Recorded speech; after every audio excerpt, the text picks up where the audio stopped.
말씀을 나누고 있고, 지난주에 한나의 기도라는 제목의 설교를 통해서 사무엘의 출생의 비밀을 우리가 살펴보았습니다. 오늘은 이제 사무엘이 이스라엘의 지도자가 된 그런 결정적인 이유가 무엇인지에 대해서 알 수 있는 시간이 될 것 같습니다. 여러분, 사무엘 이전의 이스라엘의 현재, 지금 우리가 보고 있는 사무엘상 2장에 등장하는 현재의 지도자는 누구입니까? 엘리 제사장입니다. 엘리 제사장은 아론 계열의 이제 자손이고, 그래서 그는 현재의 대제사장으로 그 직을 수행하고 있습니다. 또한 왕이 없던 시대였기 때문에 사사의 직분 또한 그는 수행하고 있었습니다. 그는 58세의 부름을 받아 98세가 되던 해에 하나님의 부름을 받습니다. 그러니까 40년간 이스라엘의 대제사장과 사사의 역할을 감당합니다. 이 40이라는 숫자는 하나님의 특별한 숫자지요. 완전수입니다. 완전수. 하나님은 40이라는 숫자를 굉장히 자주 쓰세요. 그 의미는 뭐냐? 이 40이라는 숫자의 모든 것을 맞춤으로 말미암아 하나님의 개입이 있다는 것입니다. 하나님의 주권, 하나님이 생사의 주권자라는 사실을, 역사의 주관자라는 사실을 의도적으로 나타내기 위함이 아닌가라는 생각이 듭니다. 사울도 40년, 다윗도 40년, 솔로몬도 40년의 사역을 감당한 것을 우리가 알고 있지요. 이제 엘리가 죽고 나면 여러분 어떻게 되죠? 엘리가 죽고 나면 그 제사장, 대제사장직과 사사의 직을 누가 이어받습니까? 엘리의 아들이 이어받습니다. 아들의 이름은 홈니와 그 다음에 비느하스입니다. 그러니까 둘 중에 한 명이 그 직을 이어받는 것입니다. 그런데 우리가 아는 바처럼 홈니와 비느하스가 그 직을 이어받지 않고 누가 받죠? 사무엘이 이어받게 됩니다. 여러분, 도대체 무슨 일이 있었길래 홈니와 비느하스가 아닌 사무엘이 이 직분을 이어받는다는 것일까요? 좀 요한계시록적인 표현으로 얘기하면 주님의 촛대가 홈니와 비느하스에서 사무엘로 옮겨진 도대체 그 이유는 무엇일까요? 오늘 그 이유를 여러분들하고 살펴보려고 하는 것입니다. 그 이유를 성경은 우리 가운데에 아주 의미심장하게 말씀해주고 있습니다. 12절을 한번 보시면 엘리의 아들들은 뭐예요? 행실이 나쁘다는 겁니다. 행실이 나쁘다. 여호와를 알지 못하였더라. 홈니와 비느하스는 행실이 나쁜 것까지는 우리가 좀 이해가 되는데 여호와를 알지 못했다라는 표현이 등장해요. 여러분, 이게 좀 이상하지 않아요? 아니, 대제사장의 아들이고 그들은 이미 제사장 직분을 감당하고 있거든요 지금. 그런데 성경은 그들이 하나님을 안돼요, 모른대요? 모른다는 겁니다. 알다, 여기 알지 못한다, 안다라는 단어가 저와 여러분들이 아는, 저도 공부했지만 많이 잊어버렸어요. 여러분이 아는 히브리어 몇 개 중에 하나잖아요. 뭐예요? 야다. 그렇죠, 야다. 야다라는 단어인데요, 야다라는 단어는 지식적으로 아는 것이 아니라 경험적으로, 인격적으로 안다라는 것입니다. 그러니까 홈니와 비느하스가 여호와라는 이름을 모를 리가 없지요. 하나님을 모를 리가 없지요. 하나님의 이름도 알고 여호와에 대해서 알고 성경을 알겠지요. 그러나 그는 인격적으로 하나님을 알지 못했다는 것입니다. 하나님과의 인격적인 만남이 없었던 자들이라는 것입니다. 지식으로 아는 것이 아니라 아는 것은 인격적으로 아는 것이어야 되는데 그들은 종교적으로는 하나님을 알았어요. 제사장이기 때문에 무엇을 해야 되는지도 알고 이 제사 행위가 무엇을 의미하는지도 그들은 알았어요. 그러나 그 제사를 받으시는 하나님을 인격적으로는 알지 못했어요. 하나님과의 인격적인 교제가 일어나지 않았던 사람입니다. 요즘의 표현으로 얘기하면 인격적으로 하나님 못 만난 사람, 종교인에 불과한 사람이라는 말입니다. 인격적으로 하나님을 만나지 못했으니 하나님을 존중할까요? 존중하지 않을까요? 존중하지 않죠. 인격적으로 하나님을 안 만났는데 어떻게 하나님을 사랑할 수 있단 말입니까? 인격적으로 하나님을 안 만났는데 어떻게 하나님을 경외할 수 있단 말입니까? 그렇지 못하는 겁니다. 그러는 종교적인 제사장직을 수행하긴 했지만 여전히 자연인과 같은 인간의 탐욕에 의해서 세속화된 사람이 바로 홈니와 비느하스입니다. 그러니 행실이 나쁠 수밖에 없겠죠. 종교적 제사장직을 취하면서 하나님을 알지 못하는 그런 사람들이 무엇을 추구합니까? 자기의 이익을 추구하며 살겠죠, 당연히. 그는 종교적 의식을 하면서도 자기의 이익을 위하여 몸부림칩니다. 그래서 성경을 읽다 보면 그 내용들이 자세하게 나오는데 어떤 내용입니까? 제사장이 에게 하나님이 주시는 분깃이 있는데 제물에 대해서 양이나 소에 대해서 그 분깃 중에 가장 좋은 것을 취하기 위한 도구를 만들어서 가장 좋은 것을 취해서 자기들이 먹습니다.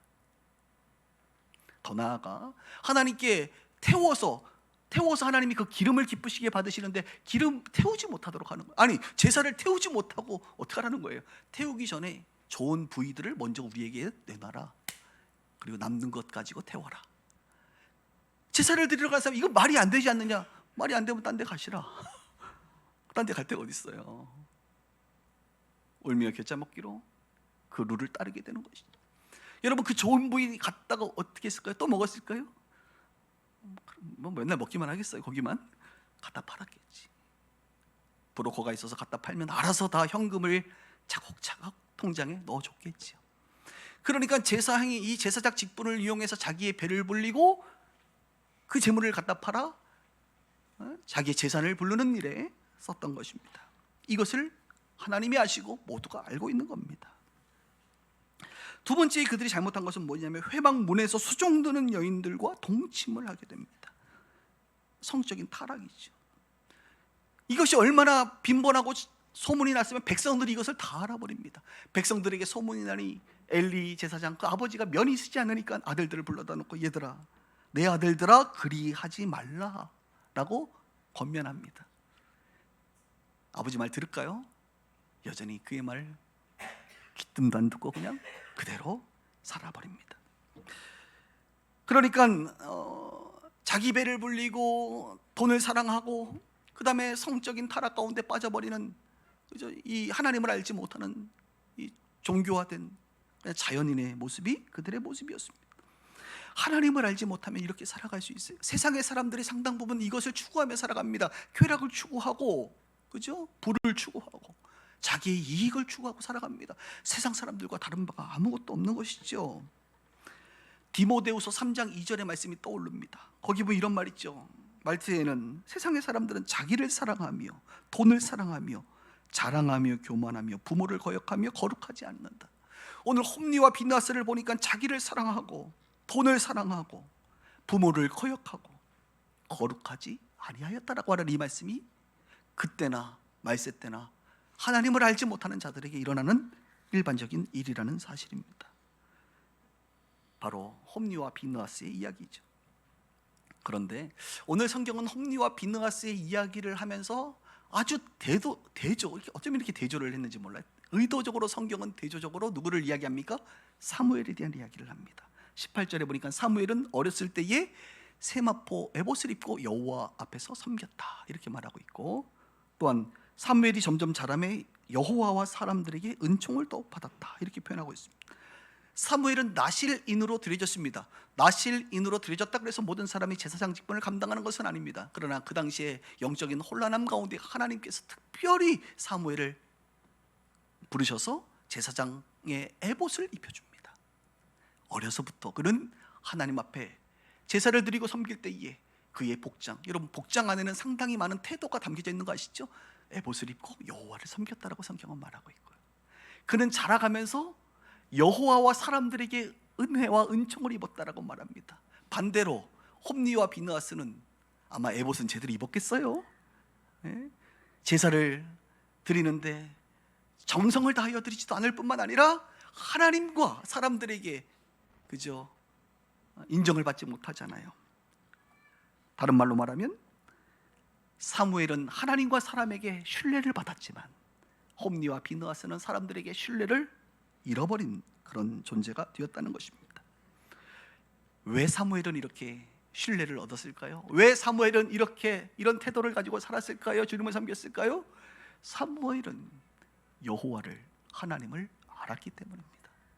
단순한 종교적인 하나님으로만 하는 것이 아니라 나중에 오면 주님의 음성을 들으며 주의 뜻을 이루는 자가 되는데 하나님을 인격적으로 알아가는 자가 되었기 때문에 주님을 존중히 여겼다 이것입니다. 여러분, 호세아 6장 3절에 그래서 유명한 호세아의 외침이 있지 않습니까? 여호와를 알자, 힘써 여호와를 알자. 뭐 알자는 게 우리가 많이 공부하자 이런 것을 말하는 것이 아니라 정말 하나님을 우리가 알아야 된다. 하나님을 알지 못하니까 이런 세속화의 길로 우리가 접어들지 않느냐? 하나님을 정말 알아야, 힘써 여호와를 알아야 된다라고 그는 외치고 있는 것 아니겠습니까? 여호와를 알면 거룩하게 살아가게 됩니다. 사무엘처럼. 여호와를 모르면 홈리와 비느하스처럼 여러분 거룩하지 못한 삶을 살아가게 됩니다. 오늘 이 두 자녀들, 다음 세대의 이야기가 오늘 본문에 등장하는 것이죠. 이제 이쯤 돼서 우리는 조금 더 궁금함이 하나 더 생겨야 됩니다. 도대체 홈리와 비느하스는 왜 하나님을 알지 못했을까? 이 질문입니다. 나이가 이제 성인 정도 됐을 거 아닙니까? 그죠? 제사장이니까. 근데 그들은 어찌하여 하나님을 알지 못하게 되었을까? 아버지가 당대의 최고 리더십인 대제사장임에도 불구하고, 사사임에도 불구하고 왜 그들은 하나님을 알지 못했을까? 이 질문입니다. 여러분, 부모가 신앙이 좋다 그래서 반드시 자녀들이 좋은 것도 아니고요, 또 부모가 좋지 않다 그래서 자녀들이 꼭 나쁜 것도 아니에요. 어떤 자녀들은 굉장히 신앙생활 잘합니다. 또 부모도 안 좋고 자녀들도 안 좋은 경우도 있고, 이게 경우의 수가 굉장히 많아요. 그런데 오늘 엘리 제사장의 경우는 제가 봤을 때 그게 눈이 흐려진다고 표현하는데, 성경에 마치 영적인 눈에 흐려진 거, 영적인 눈이 흐려지는 것과 같이 엘리 제사장 자체도 하나님에 대한 어떤 깊은 존경과 사랑의 마음, 경외심이 많이 떨어지게 되고, 더 나아가 자녀들 또한 잘 교육을 시키지 못한 것처럼 느껴집니다. 그 근거는 이렇습니다. 29절에 보면 하나님께서 이렇게 말해요. 너희가 어찌하여 내 처소에서 명령한 내 제물과 예물들을 밟으며 내 아들들을 나보다 더 중히 여겨 내 백성 이스라엘 드리는 가장 좋은 것은 너희를 살찌게 하느냐. 나보다 더 중히 여긴다. 누구를? 엘리가 홈리와 비느하스 그의 자녀들을 하나님보다 더 중요하게 여긴다는 거예요. 하나님보다 더 사랑한다는 거예요. 대제사장 정도 되면 하나님을 사랑해야 되잖아요. 하나님 사랑하는 것보다 내 자식이 더 귀하다 이겁니다. 근데 이 자식을 사랑하는 거야 뭐 카테고리가 다른 거죠. 하나님 사랑과 자녀 사랑은 다른 영역이지만 바르게 사랑하지 않은 것이지, 제대로 된 훈육을 하지 못한 것이죠. 그냥 인간적인 사랑에 그쳐버린 것이죠. 30절도 보세요. 그래서 하나님이 이렇게 말하는 거예요. 나 여호와가 말하노라. 내가 전에 내 집과 내 조상의 집에 영원히 행하리라 하였으나 이제 나 여호와가 말하노라. 결단코 그렇게 하지 않는다. 왜? 나를 존중히 여기는 자를 내가 존중히 여기고 나를 멸시하는 자를 내가 경멸하리라. 엘리가 지금 어떻게 했다는 거야? 하나님을 어떻게 여겼다? 존중히 여기지 않는다는 겁니다. 그의 자녀들 또한 하나님을 존중히 여기지 않는다는 겁니다. 멸시한다는 겁니다. 하나님 멸시하면 하나님이요 존중히 여기지 않습니다. 여러분들이 하나님을 존중히 여겨야 주님도 여러분들을 존중히 여겨주고, 그렇게 해야지 영적인 교제인데 그들이 하나님을 멸시하니 하나님 또한 그들을 참다 못해 이제 심판을 하게 되는 것이죠. 하나님을 알도록 하는데 실패한 것이죠. 저는 이것에 엘리 제사장의 책임이 크다고 생각합니다. 엘리 제사장은 아니 나는 40년 하나님이 허락하신 삶을 다 살았다. 물론 시간 40년의 시간 동안 하나님이 시간을 허락했을지 몰라도 그 내용에 있어서는 상당 부분 실패한 삶을 살았다라고 저는 생각해요. 자녀들이 제사를 소홀히 여길 때 어떻게 했어요? 그 부모가 모르나 다 알지. 다 소문이 나는데, 백성들이 다 보고 하는데, 자기 배를 불리고 현금화 시키고 이런 작업을 할 때 엘리 제사장은 묵인했다는 거예요. 묵인. 이게 얼마나 큰 겁니까 여러분? 수종도는 여인들과 동침하는데 이게 소문이 다 나버려가지고 귀에 들어오니까 어쩔 수 없이 한마디 하잖아. 내 아들들아 그러지 마라. 아니 그러지 마라가 아니라 이걸 잡아다가 그 제사장 직을 파야 될 거 아닙니까 여러분, 그죠? 근데 그러지 마라, 이상한 소문 들려, 그러지 마, 그게 끝이야. 그러니 아들들이 예 그러고 또 그냥 그 짓을 하는 거지. 왜 이렇게 아버지는 반응할까요? 하나님을 존중하지 않으니까 그렇죠. 하나님을 멸시하는 것이죠. 아들이 더 귀하기 때문에 그렇습니다. 부모의 책임이 큽니다. 왜곡된 사랑이 자녀들을 하나님 앞에 결국은 죽음으로 몰아넣는 결과를 얻게 되는 겁니다. 저는 엘리 제사장의 이야기를 보면 성경에 이런 부모들의 이야기들이 많이 있어요. 반대로 위대한 부모가 있죠. 대표적으로 아브라함 같은 사람입니다. 이삭이 하나님이 주신 자녀인 것을 알고 하나님의 것임을 알고 하나님을 더 존중히 여기고 그분을 사랑하고 그분을 경외함으로 하나님이 모리아산에 바쳐라라고 할 때에, 그렇죠? 왜 자녀를 안 사랑했겠어요? 그 이삭 하나인데 그 아이가 가장 아브라함에게 소중한 자녀지요. 그럼에도 불구하고 하나님을 더 존중히 여기는 아브라함의 모습도 있습니다. 그러나 그렇지 못한 성경의 인물들도 많아요. 가끔 저에게 존경하는 목사님이 누구냐라고 물어볼 때마다 참 괴로운 질문입니다. 부분적으로 존경하는 분들은 많아요. 저는 그래서 정말 우리 선배 목사님들도 다 이렇게 존경한다고 제가 늘 얘기하고, 그런데 부분적이지 그것이 그분의 인생 전체를 향한 것은 아닙니다. 아직까지 당신이 존경하는 한 사람을 뽑으라고 한다면 저는 아직도 없어요 라고 말하고 싶고, 내년이면 저도 이제 50이 넘어가는데 내년까지 없으면 그냥 없는 걸로 하려고요. 그냥 없는 걸로 하고 그냥 나는 주님 외에는 없다. 왜 한편으로는 인간이라고 하는 존재는 뭐 저 자신도 마찬가지고, 제가 누군가 나한테 존경한다고 하면 그런 얘기 하지도 말라 그래요. 나는 그럴 만한 인간이 못 된다. 다 인간이 연약하기 때문에 그런 것 같아요. 그럼에도 불구하고 너무 슬픈 현실인 건 사실입니다. 한국교회 목사님들이 가장 존경하는 목사님들 몇 분 계시는데 누가 있을까요? 최근에 현대 목회하신 분 중에는 옥하는 목사님이라고 계세요. 혹시 들어보셨어요? 돌아가신 고 옥하는 목사님, 강남의 사랑의 교회를 이제 개척해서 담임 목회를 하셨고, 제자 훈련이라고 하는 그 운동을 한국교회에 거의 선구자 같은 역할을 하셨던 분입니다. 그래서 옥하는 목사님의 제자들도 많고 가장 존경받는 목사님인데, 누군가 저에게 그분을 존경하지 않느냐고 물어봐서 저는 존경하지 않습니다. 첫 번째 이유는 그분을 가까이서 본 적이 없기 때문에 그렇습니다. 가까이서 안 보고는 내가 존경을 할 수는 없을 것 같은데, 그러나 부분적으로는 존경하죠. 근데 그분을 존경하지 않는 이유가 있어요. 오늘 그것을 좀 얘기하려고 하는데, 옥하는 목사님에게 아들이 3명이 있었습니다. 있습니다. 3명이 있었던 게 있습니다. 첫째 아들이 옥성호 씨인데요. 옥성호 씨가 최근에 자기가 이제 언론 앞에 고백한 게 있습니다. 뭐냐면 첫째 아들이 장남이죠. 장남. 나는 더 이상 기독교인이 아니다 라고 하면서 탈회심을 했어요. 새로운 용어를 만들어서 탈회심. 그러니까 기독교를 나는 이탈한다. 나는 더 이상 기독교인이 아니다. 나는 역사적 예수를 부인하고 성경을 부인하고 나는 더 이상 그리스도인이 아니다. 그리스도인을 거부한다. 그리고 그분이 유튜버를 지금 활동하는데 이제 기독교를 비판하는 반기독교 유튜버가 됐어요. 참 너무 슬픈 이야기죠.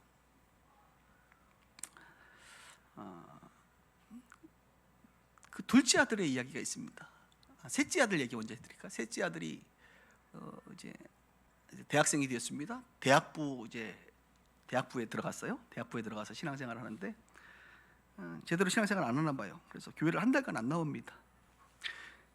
담임 목사님 아들인데, 그래서 셀 리더, 대학부 선배 셀 리더가 전화 신방을 했습니다. 집에 전화를 했어요. 그랬더니 누가 받아요? 아버지가 받은 거예요. 옥하는 목사님 받았어요. 여보세요. 제가 누구누구 집 아니냐고. 그래서 그렇다 그랬더니 내가 사랑의 교회 셀 리더인데 우리 아버님의 아들이 교회를 안 나와서 한 달째 제가 전화를 드렸습니다. 근데 그 신장님은 이제 셀 리더는 그 아버지가 옥하는 왜 몰라? 옥시가 얼마밖에 난다고 그걸 몰랐나 봐요. 그래서 전화가 왔다. 그때 아버지가 열이 받아가지고 TV를 보고 있다가 아들이 들어오자마자 리모컨을 확 집어던졌다라는 유명한 일화가 있습니다. 둘째 아들 얘기 드릴까요? 둘째 아들이 이제 돌아가셔서 장례식이 있었는데, 이것도 굉장히 유명한 이야기예요. 장례식 언론에도 다 나와 있는 이야기고, 장례식 때에 이제 마지막에 보면 이제 운구차에 싣고 이제 가지 않습니까? 운구차에 싣기 전에 관을 뒤에 놓고 영정사진하고 아버지하고 그다음에 어머니, 사모님하고 세 아들이 사진을 찍었어요. 마지막 사진을 찍었고, 그 사진을 찍고 나서 조문 온 많은 목사님들에게 이렇게 얘기를 했답니다. 옥승훈 씨인데요. 우리 아버지는 신학 공부는 많이 하셨는데 가정에 대해서는 공부를 못 하셨습니다. 신학책을 10번 읽으시면 가정에 대한 책도 한 권은 읽어주시기를 목사님들에게 부탁을 드립니다. 오늘 우리가 찍은 이 가족 사진은 처음이자 마지막인 가족 사진입니다. 우리 가정은 한 번도 가족 사진을 찍어본 적이 없습니다. 우리 아버지는 너무 바쁘셔서 한 번도 찍어본 적이 없습니다. 그러면서 목사님들 가정을 잘 돌봐주세요. 이렇게 마지막 이야기를 하고 이제 운고차에 그 관을 실었다는 얘기가 있죠. 근데 우리 부모 세대들은 좀 그런 것 같아요. 다들 뭐 일하느라고 자녀를 돌보지 못했던 분들이 많이 있는 것은 사실입니다. 그럼에도 불구하고 이 세 아들의 이야기를 들었을 때에 너무 슬픈 거죠. 한국의 성도들, 자기 교회 성도들은 제자를 예수의 제자로 만들었을런지 몰라도 자녀들은 제자를 못 만들 뿐만 아니라 오히려 탈회심하는 자녀가 있었으니 이것은 어떻게 우리가 해석을 해야 될까, 이런 생각을 하게 됩니다. 저는 그래서 우리 옥하는 목사님이 참 뭐 대단한 분인 건 알겠지만 그분 자체의 인생은 잘 살았다라고 저는 생각을 해요. 그런데 그분의 자녀들의 이야기와 또 이제 후임자, 지금 현직 담임 목사님에 대한 이야기를 들었을 때는 좀 뭐라 그럴까, 그렇게 높은 점수를 주시는 어려울 것 같아요. 천천히 하셔도 돼요. 예, 다 했어요. 괜찮아요. 네네, 다 했어요. 예, 얼마나 당황스러우시겠어. 괜찮아요. 올해는 사랑의 마음으로 우리가 모든 것을 다 하기 때문에 괜찮아요. 그래서 도저히 전화를 못 찾으면 이렇게 조용히 나가시면 돼요, 여러분. 그러십니다. 예. 자, 요 이야기를 여러분 좀 들으면서 이것이 뭐 한 목사님의 이야기뿐만 아니라 우리들도 이럴 수 있다는 거예요. 저는 그래서 가끔 성도들이 이렇게 상담을 할 때에 목사님, 내 가족 때문에, 특히 뭐 아내 때문에, 자녀들 때문에 교회를 좀 다른 곳으로 옮겨야 될 것 같습니다 라는 이야기를 가끔 할 때가 있거든요. 참 듣기 힘든 이야기입니다. 그럼 저는 기도하고 나서 항상 우선순위가 어디냐? 저는 가정이에요. 가정을 위해서라면, 교회는 우리 교회 아니어도 다 교회니까, 그죠? 가정을 위해서라면 옮겨도 좋겠다라고 늘 항상 그쪽으로 저는 권면을 해드리거든요. 가정이 굉장히 중요합니다. 저에게 누가 목사님, 빛과 소금의 교회 혹시 가정과 둘 중에 하나를 선택해야 된다면 저는 둘 다 선택하면 좋겠어요. 할렐루야. 주님을 선택할 겁니다. 목회도 물론 해야겠지만 더 중요한 것은 가정 아닌가, 이런 생각을 제 마음에는 해요. 젊은 목사님들은 다 그렇게 생각합니다. 가정도 하나님이 주신 아름다운 교회거든요, 사실. 옐리 제사장과 옥하는 목사님 이야기 들으면서 저는 여러분들의 마음은 어떠신지 한번 물어보고 싶고, 여러분들은 어떠신지 좀 물어보고 싶어요.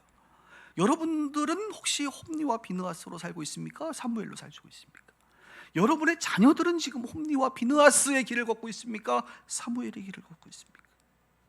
여러분과 여러분의 자녀들은 하나님을 존중히 여기십니까? 하나님을 사랑하십니까? 혹시 하나님 사랑하는 것보다 내 자식을 사랑하는 것이 너무 커서 내 자식들에게 그 하나님에 대한 사랑을 보여주지 못하고 있는 것은 아닙니까? 저는 오늘 이 설교를 통해서 한 가지, 과연 우리는 지금 비느하스의 길을 걷고 있나, 사무엘의 길을 걷고 있나, 이거 하나 우리가 점검하는 것이 오늘 설교의 목표예요. 여러분, 이순신 장군 명량해전에서 선조 임금에게 보낸 보고문에 아주 유명한 그 말, 여러분 들어보면 다 아는 말이잖아요. 신에게는 뭐가 있어요? 아직 12척의 배가 남아 있습니다.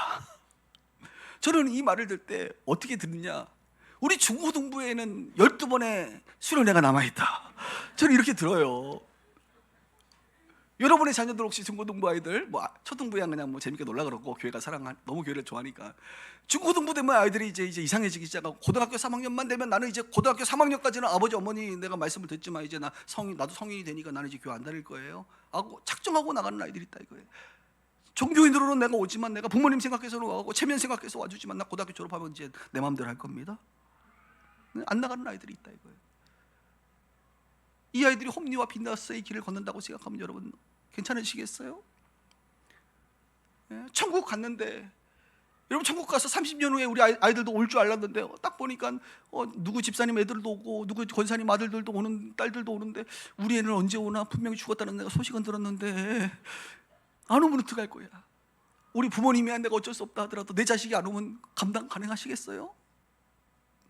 괜찮으시겠어요? 저는 감당 안 될 것 같은데.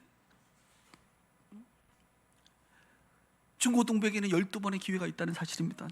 여름 겨울 수련회들 있죠. 자체 수련회, 연합 수련회. 이번 2월 달에도 연합 수련회 가요.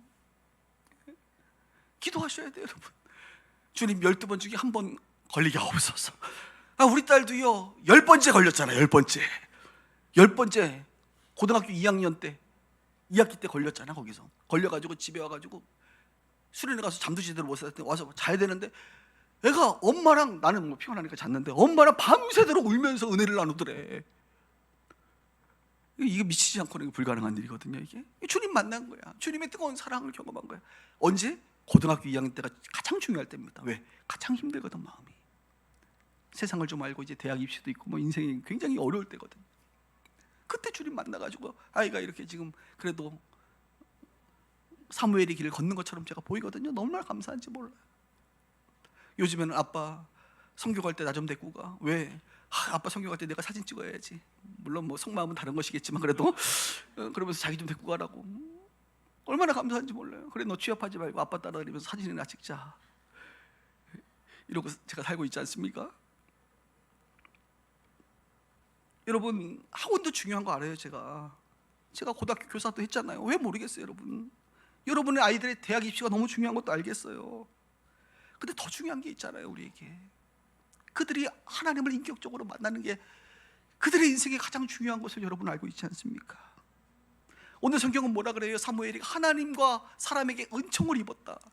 여러분, 아무리 우리가 노력하고 해도요, 하나님이 내 인생에 개입하지 않으면, 사람들에게 은혜를 입지 않으면 우리 인생이 잘 안 풀리는 거 아십니까? 여러분?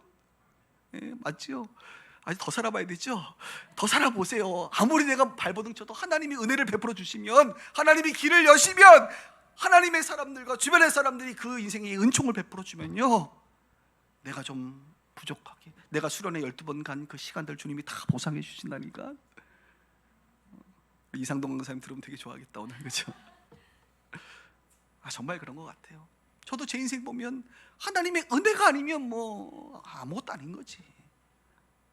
어떤 대학을 나오고 얼마나 우리가 돈을 잘 벌고 우리가 어느 좋은 곳에 취업했다, 물론 인생에 도움 되지만 여러분, 근본적으로 그게 그렇게 중요하지 않다니까요. 가장 중요한 것은 여러분의 자녀들이 사무엘이 되는 겁니다. 할렐루야. 그 길을 걷는 거예요. 하나님의 은총과. 그래서 목동인 다윗도 하나님이 그냥 드시면 왕이 된다니까요. 어부도 베드로도 하나님이 드시는 순간 사도가 되는 거고, 요셉도 하나님이 드시는 순간 총리가 되는 거예요.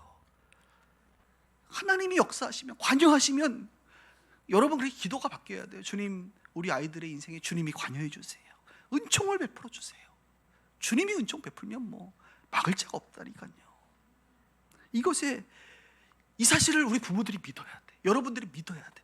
하나님을 믿으셔야 돼. 여러분, 하나님이 역사하시면 정말 우리 자녀들의 인생이 달라지겠구나. 그 믿음이 우리 가운데 있어서 하나님을 존중히 여기고 사랑하는 마음으로 자녀들을 양육할 수 있기를 오늘 이 아침에 다시 한번 강조하는 바입니다. 말씀을 정리하면서 설교 중에 제가 두 가지 말씀이 계속 머릿속에 떠오르는데, 첫 번째 말씀은 지난주에 한나가 했던 말이에요. 어떤 말이죠? 하나님은 죽이기도 하시고 살리기도 하시고 내리기도 하시고 높이기도 하시고. 이 한나의 고백이 내가 보니까 이게 예언적 고백 같아. 그가 사무엘 얻고 나서 막 찬양하고 기도하면서 하나님 앞에 했던 말인데, 사무엘상 전체 속에 흐르는 가장 중요한 맥이에요. 이게 사울도 내리기도 하시고 올리기도 하시고 다 하나님이 하시는 거거든요. 한나가 그 고백을 하지 않았습니까? 오늘 홈리와 비너스 뭐 대제사장에 계보라고 내리는 거예요. 사무엘을 하나님이 올리시는 거예요. 이들을 죽이시고 사무엘을 살리시는 거예요. 이게 하나님이십니다. 또 하나는 요한계시록 2장 5절에 에베소 교회에 대해서, 그러므로 어디서 떨어졌는지를 생각하고 회개하여 처음 행위를 가지라. 만일 그리하지 아니하면, 회개하지 아니하면 내가 내게 가서 내 촛대를 그 자리에서 옮기리라. 이 촛대를 옮긴다라는 게 계속 떠올라서 오늘 설교의 제목이 뭐예요? 촛대가 옮겨지는 거예요. 어디서 떨어졌는지 생각해봐라. 무엇 때문에 여러분들이 이렇게 죄를 짓고 있는지, 어떤 동기 때문에 이런 관계가 되었는지, 왜 하나님과 멀어졌는지 좀 생각해봐라. 그리고 하나님은 항상 실수가 없으시니까 여러분에게 문제가 있는 거거든요. 회개하라. 회개하고 돌이키라는 거예요. 어떻게? 처음 행위, 첫사랑을 회복하라는 거예요. 그렇지 아니하면 촛대를 옮긴다는 겁니다. 저는 여러분들의 인생에 분깃이 있다고 생각해요. 여러분들을 향한 하나님의 계획과 축복이 있다고 생각해요. 그것을 다 받아 누려야 되지 않겠습니까? 중간에 촛대가 옮겨지는 일이 없기를 바라요. 우리 교회를 향한 하나님의 계획이 있지 않겠습니까? 중간에 우리가 엉망으로 살면 하나님이 촛대를 옮겨서 하나님의 뜻을 여전히 누군가를 통해서 이루실 거 아닙니까? 40년을 채우는 것도 물론 중요하지만 그 다음 세대가, 더 나아가 내가 살아가는 그 시간 속에 하나님 나를 향한 놀라운 계획이 온전히 이루어져야 되지 않겠습니까? 그 계획이 이루어지는 우리 모두가 되길 바라요. 네. 홈리와 비나스의 길 가지 마시고 사무엘의 길 갈 수 있는 우리 모두 되기를 주의 이름으로 축원합니다.